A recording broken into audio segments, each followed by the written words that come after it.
Hi everybody, my name is Bianca Metz. I am a tiny house consultant with the Giving Tree Consulting, and I am here to answer all of your very awkward questions about living tiny from my tiny house. So we have a very exciting question today, and that is, can you permit your tiny home after living off radar for a while? And the answer is yes, but you still have to adhere to a lot of the bylaws and the policies that go along with permitting a tiny home in the first place. So there are a few things that you really want to consider when going on radar after being off radar for a while.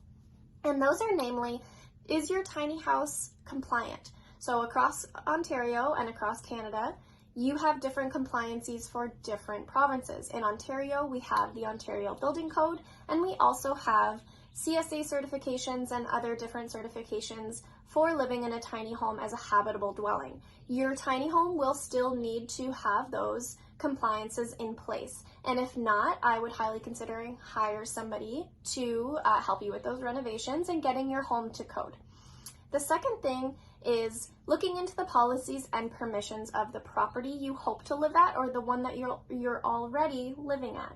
And the reason for that is we need to see whether or not that home and that property can host an additional detached dwelling unit.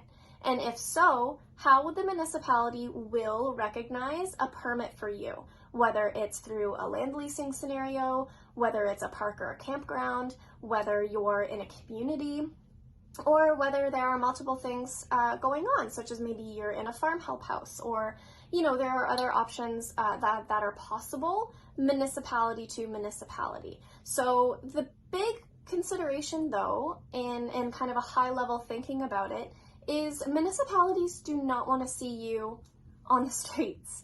Nobody wants to see anybody homeless, houseless, any of these different things. So if you're living non-compliantly, they really would love to work with you. And this, not always across the board are we going to have an easy time to convince municipalities of these permissions and these requirements, but right now, nobody is in a position to say no to affordable housing solutions, and we really have to take that and we have to run with it. So it's extremely important to remember that.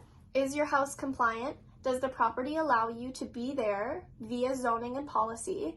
And if not, how do you get there? You can talk to someone such as myself, who is a consultant in this area. You can speak to a designer or an architect or a planner, speak to your local municipality, and do some of the research and do some of the due diligence. Get yourself above board and get into a tiny house legally. Thank you.